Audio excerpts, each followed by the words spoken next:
Do you know what really happens to your brain when you live alone after 70? It's not what your doctor tells you. It's not what your family fears. And it's certainly not what most people assume. The truth is, managing a household independently creates cognitive challenges that keep your mind sharper than if someone were doing everything for you. Decision-making, problem-solving, even the way you talk to yourself, they all create neural connections that can actually protect your brain as you age. Today, I'm revealing the surprising research that shows why some seniors experience mental decline after moving in with family, the critical difference between harmful isolation and beneficial solitude, and the simple daily practices that maximize your brain health when living alone. Stay with me until the end, because the fourth point might completely change how you think about aging independently. Before we dive in, let me tell you exactly what you'll learn in this video. First, I'll share the surprising cognitive benefits that come from managing a household independently after 70. Second, we'll explore how problem-solving skills actually improve when living solo. Third, I'll reveal the hidden dangers of isolation versus the benefits of solitude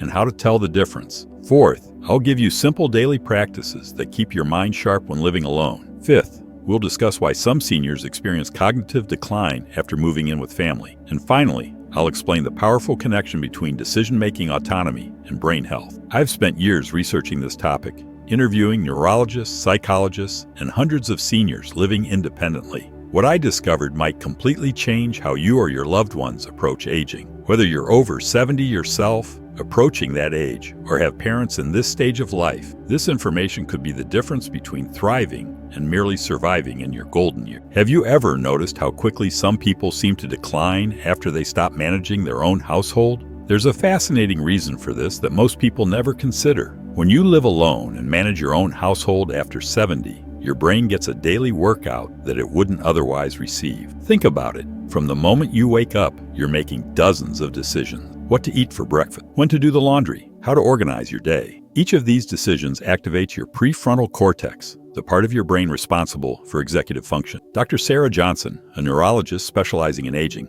explains it this way. The brain operates on a use it or lose it principle. When seniors maintain their independence and continue managing daily tasks, they're essentially giving their brain regular exercise, strengthening neural pathways that might otherwise deteriorate. Let me share a story about two women I interviewed during my research. Martha and Eleanor were both 78 years old with similar health profiles. Martha moved in with her daughter's family after her husband passed away. Everything was done for her. Meals were prepared, the house was cleaned, appointments were scheduled. Eleanor, however, continued living alone in her own apartment, managing everything herself. When I tested their cognitive abilities 3 years later, the difference was striking. Eleanor showed significantly better memory, problem-solving skills, and mental flexibility. Why? Because every day her brain was engaged in the complex task of running a household. Martha, despite being surrounded by family, had fewer opportunities to exercise these mental muscles. This isn't just anecdotal. A longitudinal study from the University of Michigan followed 3,000 seniors over a decade and found that those who maintained household independence showed 38% less cognitive decline compared to those who had most daily tasks done for them. The key takeaway here? Managing your own household isn't just about maintaining independence. It's about giving your brain the daily workout it needs to stay sharp. Now here's something that might surprise you. Problem-solving skills can actually improve when you live alone after 70. This contradicts the common belief that aging inevitably leads to cognitive decline. When you live by yourself, everyday challenges become opportunities for mental growth. The faucet starts leaking, the remote control stops working,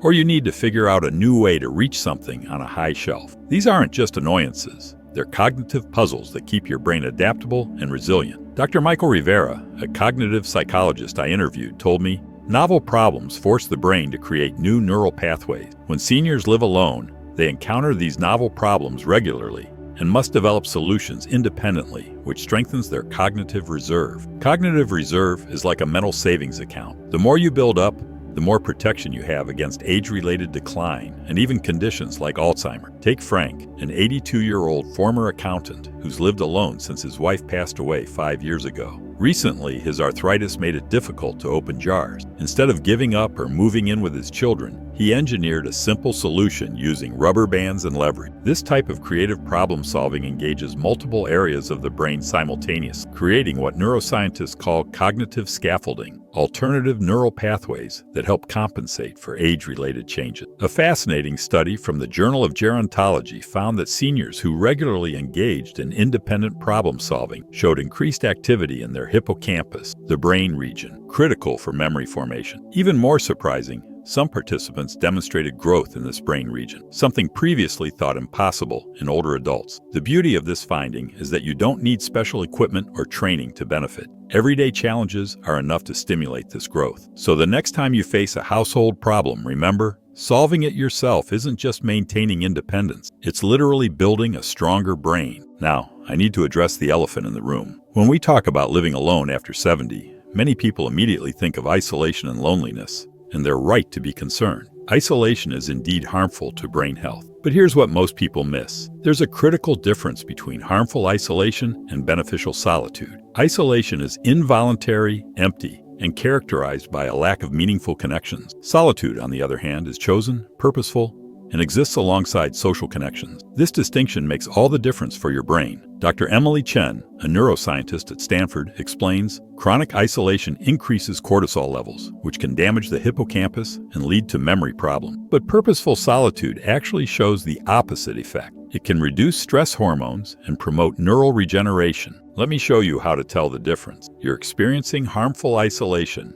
if A. You go days without meaningful human contact. B. You feel lonely even when you're around others. C. You've lost interest in activities you once enjoyed. D. You have no one to call in an emergency. You're experiencing beneficial solitude if A. You enjoy your alone time, but also maintain regular social connection. B. You use your time alone for reflection, creativity, or personal project. C. You feel refreshed rather than drained after time by yourself. D. You have a support network you can activate when needed. Margaret, a 75-year-old retired teacher I interviewed, lives alone, but has never felt isolated. I have my morning coffee with myself, read the paper, and plan my day. Then I might call a friend, attend my book club, or volunteer at the library. I come home to my quiet space, which I love. The balance keeps me sharp, she told me. Research from the University of California found that seniors who balanced meaningful social connections with periods of chosen solitude showed better cognitive performance than both socially overwhelmed seniors and those who were isolated. The key is quality over quantity. A study in the Proceedings of the National Academy of Sciences found that it's not the number of social interactions that protects brain health, but the quality of those connections. One meaningful conversation per day can provide more cognitive benefit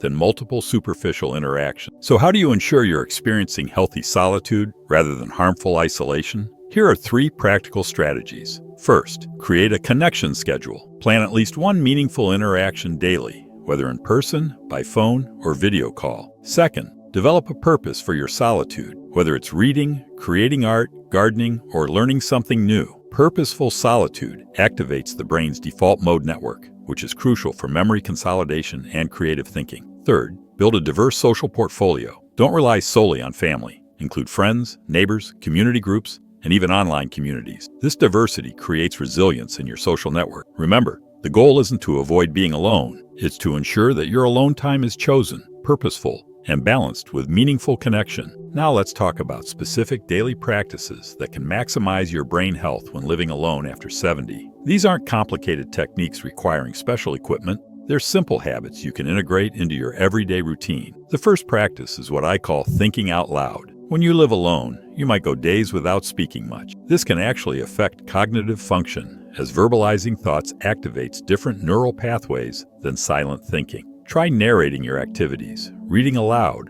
or even having conversations with yourself about decisions or ideas. It might feel strange at first, but research from the University of Waterloo shows that verbalization improves problem-solving abilities and memory retention, especially in older adults. The second practice is creating decision-rich environments. Instead of falling into autopilot with your daily routine, intentionally vary your activities. Take different routes to the grocery store, rearrange your furniture periodically, try new recipes, or change the order of your morning routine. Each new decision, no matter how small, stimulates your prefrontal cortex and builds cognitive flexibility. Harold, an 84-year-old participant in my research, credits this practice for his mental sharpness. Every Monday, I change something in my routine. Sometimes it's as simple as eating breakfast on my porch instead of at my kitchen table. These little changes keep me from going on autopilot. The third practice is what neuroscientists call environmental complexity, essentially keeping your living space stimulating and engaging. This doesn't mean cluttered, but rather rich with opportunities for engagement. Keep books visible,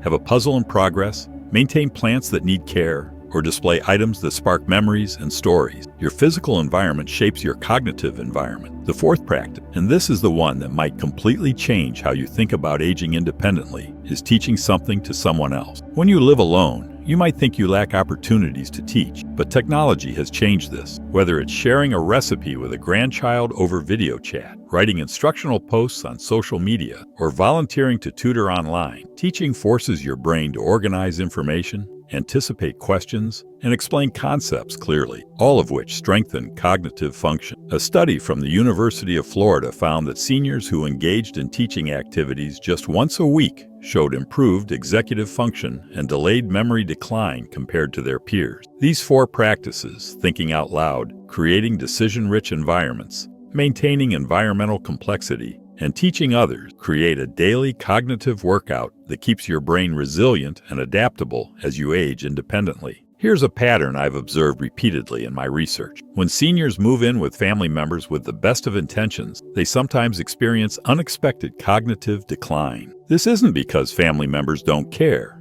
Quite the opposite. It's because too much help can inadvertently undermine brain health. When well-meaning family members take over tasks like medication management, meal preparation, appointment scheduling, and household decisions, they're unknowingly removing valuable cognitive exercises from the senior's daily life. Dr. Robert Keller, a geriatric neuropsychologist, explains it this way. When we do everything for older adults, we create a condition called learned helplessness. The brain begins to atrophy in areas related to the skills they're no longer using. It's similar to what happens when a muscle isn't exercised. I witnessed this with James, a 77-year-old retired engineer who moved in with his daughter after a minor fall. Before the move, he managed his own finances, cooked his own meals, and maintained an active social life. 6 months after moving in, he struggled to remember simple recipes and became confused about his medication schedule, tasks he had previously handled with ease. His daughter, trying to help, had taken over these responsibilities. "I thought I was making his life easier," she told me, "but I was actually making his brain work less." A landmark study from Johns Hopkins University found that seniors who had daily tasks done for them experienced nearly twice the rate of cognitive decline compared to those who maintained their independence,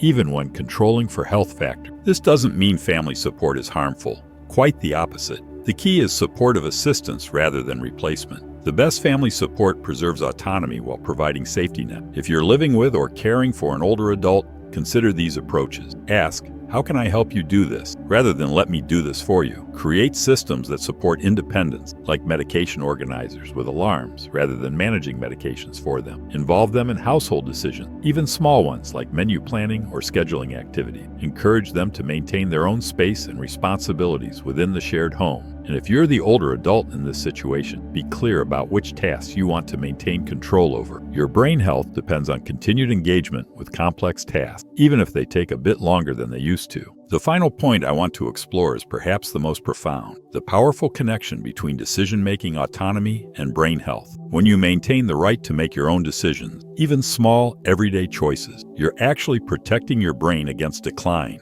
Neuroscience research has revealed that decision-making activates the prefrontal cortex and anterior cingulate cortex regions critical for executive function and emotional regulation. Each time you make a decision, these neural pathways strengthen, building what scientists call cognitive reserve. A groundbreaking study from the University of Texas followed seniors over a 10-year period and found something remarkable. The degree of decision-making autonomy was a stronger predictor of cognitive health than physical exercise, diet, or even genetic factors. Seniors who maintained high levels of decision-making autonomy showed 63% less cognitive decline than those with limited decision-making opportunity. This explains why some seniors in assisted living facilities experience rapid cognitive decline despite excellent physical care. When meals, activities, and daily schedules are predetermined, the brain loses vital opportunities for exercise. Dorothy, an 88-year-old woman I interviewed, insisted on living alone despite her family's concerns. "Every morning, I decide what to wear, what to eat, what to do with my day. These aren't big decisions, but they're mine," she told me. Her cognitive assessments showed the mental capacity of someone a decade younger. The implications are profound. Protecting an older adult's right to make decisions isn't just about respecting their dignity, it's about preserving their brain function. If you're caring for an aging parent or considering your own future living arrangements, this principle should guide your approach. Even if some assistance becomes necessary, preserving decision-making autonomy should be a priority. For those already living alone after 70, recognize that each decision you make, from what to have for breakfast to how to arrange your living room, is actually a form of brain training. Embrace these decisions rather than defaulting to habits or routines. And if you're approaching this stage of life, consider how your living arrangements will impact your decision-making opportunity. The environment that offers the right balance of support and autonomy will be the one that best protects your cognitive health. Now that we understand the cognitive benefits of living independently and the importance of avoiding isolation, let's explore practical ways to maintain social connections without sacrificing the independence that keeps your brain sharp. The first strategy is to create what I call connection anchor, regular social activities that provide structure to your week. These might be a Monday morning coffee group, a Thursday volunteer shift, or a Sunday family video call. Research from the Harvard Study of Adult Development, the longest-running study on happiness, found that regular social rituals provide both cognitive stimulation and emotional well-being. Barbara, a 79-year-old participant in my research, maintains 3 connection anchors weekly: a book club, a volunteer position at her local library, and a standing lunch date with former colleagues. These regular connections give my week structure and ensure I never go too long without meaningful interaction, she explains. The second strategy is to embrace technology selectively. Not all technology is created equal when it comes to brain health. Passive scrolling on social media has been linked to increased feelings of isolation, but active engagement through video calls, online learning, or digital communities can provide genuine connection and cognitive stimulation. Consider taking a class on a platform like Get Set Up or Senior Planet, specifically designed for older adults. These platforms offer everything from yoga to technology skills to creative writing, all taught by seniors for seniors. The third strategy is to create reciprocal relationships rather than dependent ones. When you can both give and receive support, you maintain the cognitive benefits of independence while enjoying social connection. This might mean trading skills with neighbors. Perhaps you water their plants while they help with computer issues. Or it could mean joining a time bank in your community, where members exchange services based on time rather than money. Richard, an 81-year-old former accountant, helps 3 neighbors with their taxes each year. In exchange, one neighbor helps with heavy lifting, another assists with technology, and the third drives him to medical appointments. These arrangements keep me feeling useful while ensuring I have help when needed, he explains. And because we're exchanging favors, rather than one person always helping the other, our relationships stay balanced and dignified. The fourth strategy is to create what psychologists call weak tie connections, casual relationships with people you see regularly but don't know deeply. Think of the barista at your local coffee shop, the librarian, or fellow dog walkers at the park. Research from the University of Chicago shows that these casual interactions contribute significantly to well-being and cognitive health, providing social stimulation without the emotional demands of closer relationships. Try to create routines that naturally generate these interactions, visiting the same coffee shop at the same time, shopping at smaller local stores where you'll be recognized, or taking regular walks in community spaces. Remember, the goal isn't to be constantly surrounded by people. That would eliminate the cognitive benefits of solitude and independent problem solving. Instead, aim for a rhythm that balances meaningful connection with the independence that keeps your brain engaged and active. As we wrap up today's exploration of what really happens to your brain when you live alone after 70, let's summarize the key insights we've discovered. First, managing a household independently creates daily cognitive challenges that keep your brain sharper than if someone were doing everything for you. Second, problem-solving skills can actually improve when living solo,